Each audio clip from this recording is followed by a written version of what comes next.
We are, as a people, inherently and historically opposed to secret societies. You are fake news. Not only has it not been released, NASA destroyed it. The Earth is flat and motionless and has a dome called the firmament. There is at last convincing evidence of a gunman up on the grassy knoll. I don't like them putting chemicals in the water that turn the friggin' frogs gay. Too many secrets.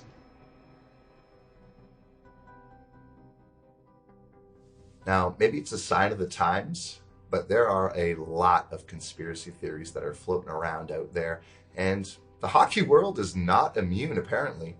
So where do we want to begin here? Well, I think we should begin where we left off last season. Last season, we alluded to the fact that we're going to touch on a story about the mumps outbreak in the NHL, but we weren't quite ready to go to press with it. Yeah, so that took place in the fall and winter of 2014, and 6 teams were affected by it. It was a pretty big story around the league. Connor Morrison, our investigative journalist, was working on it. He got a huge new batch of information right before airtime and wasn't comfortable running the story, but he's had time to put together the facts, and what a doozy of a story it turned out to be. Yeah, he's a real professional. So just to recap here, the 6 teams that were affected... Allegedly. Okay, John, sure, allegedly. Included the St. Louis Blues, the Anaheim Ducks, the Pittsburgh Penguins, New York Rangers, New Jersey Devils, and the Minnesota Wild.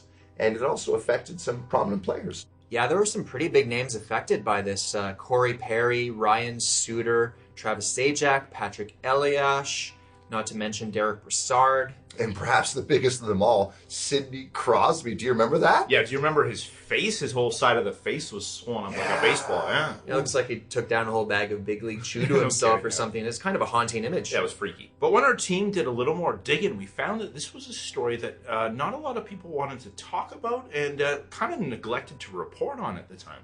Yeah, so one thing that we noticed in our research was we were looking at the list of players affected, and we were looking for some reason at their nationality, and we noticed that there were Swedish players, Finnish players, a German player, a Czech player, and of course a lot of Canadians and Americans affected, but not a single Russian player was impacted by this outbreak. That's right. Yeah, so it was pretty shocking to us. I mean, we looked at it, and what did we find out there? Now, the first reports of the outbreak surfaced in December 2014. But our story begins on the evening of November 14th.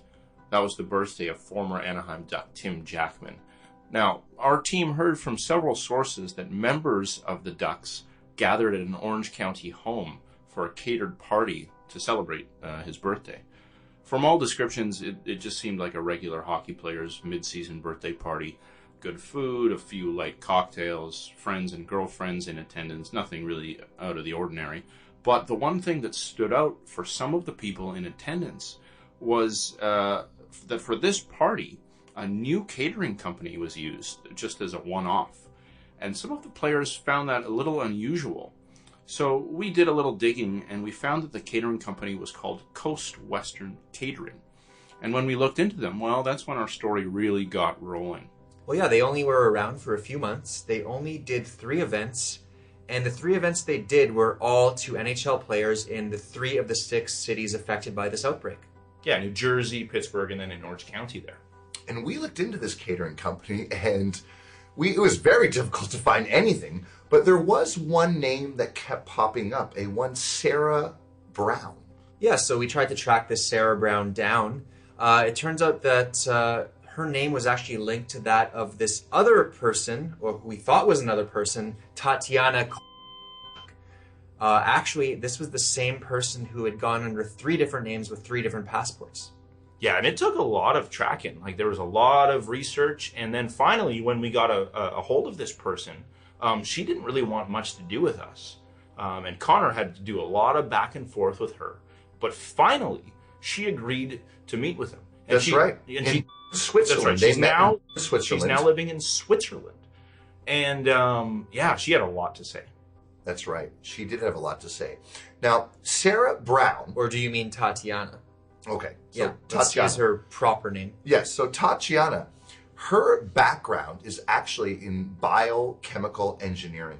And she worked for the Russian government. We've discovered this. And let's not forget, this is in 2014, just after the fairly humiliating defeat that Russia suffered on home ice in front of Vladimir Putin.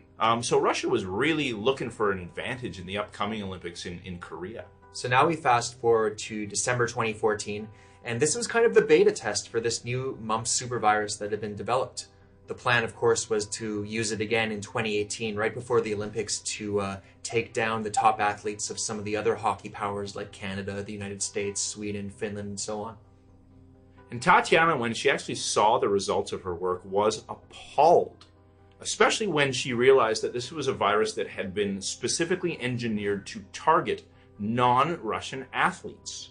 So she expressed discomfort with the situation, a lot of concern. Then she got threats from the government. The threats ramped up, and she decided she was out. She fled the country.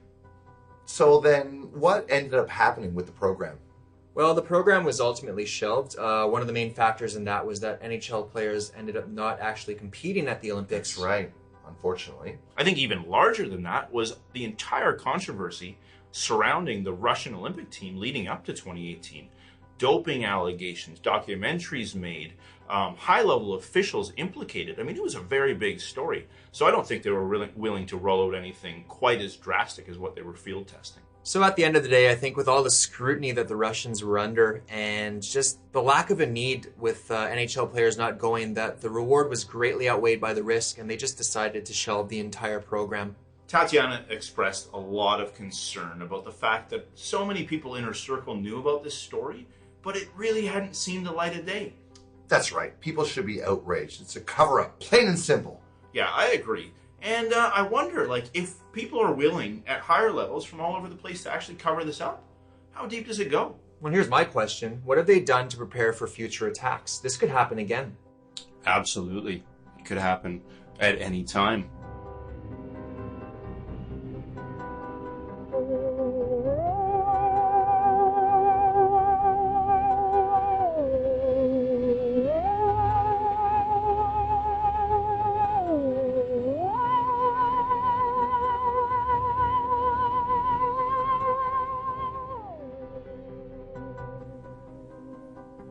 Our next piece was originally intended to be a human interest story, a feel-good story about some contest winners. You know those Sobeys Safeway Score and Win contests, yeah? Yeah, for those of you who don't know, Safeway and Sobeys has a contest in several Canadian cities. And if you purchase something at one of those stores, you're entered into a contest, and if a player for the home team scores a goal, you get a prize. Yeah, so it's $25 for one goal, which is pretty small, but it can really get lucrative.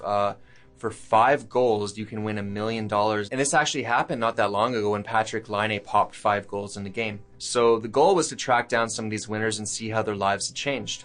The first name on our list was a woman named Dawn Fengler, and unfortunately we had a really tough time finding her. The trail went cold, so we enlisted the services of our intrepid reporter Connor Morrison, and he had a few connections, and he was able to track down a P.O. box registered to this Dawn Fengler.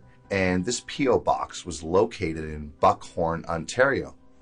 Yeah, so that's Connor's neck of the woods. He decided to drive down there and see if he couldn't find something out about her. But he kind of hit a bit of a dead end. So he decided to have a drink in the Lock Stop Cafe there, which I guess is a bit of a spot.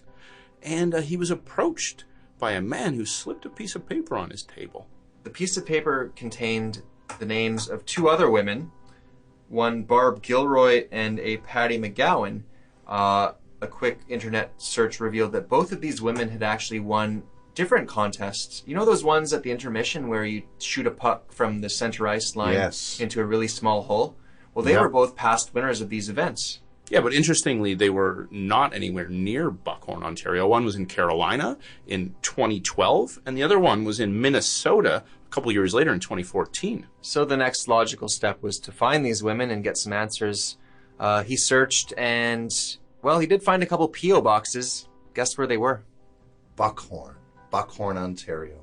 3 P.O. boxes in Buckhorn, Ontario for 3 separate women who had all won rather lucrative prizes.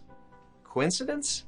Well, it's not a coincidence if you know that Buckhorn is located very close to Scugog Island. Now, for those of you that don't understand the significance of that, Scugog Island is actually the headquarters of the Brotherhood of the Blade, which is the shady organization that's been pulling the strings in the NHL for over a century now. That's right, more than a century. These guys have controlled who wins, who loses, who gets all the money. Yeah, this sinister organization was exposed in our last episode of Unmasked. So the question we kept coming back to was, why is the Brotherhood of the Blade interested in such frivolous hockey competitions? And how are these three women connected to each other? So we started with the latter question. We thought it would be easier to answer. And we discovered, after a little research, that these three women all worked for the same advertising agency in the late 1990s. Yeah, they'd all appeared in a series of infomercials that had run across the country. And that agency was actually run by a man named Don Voss.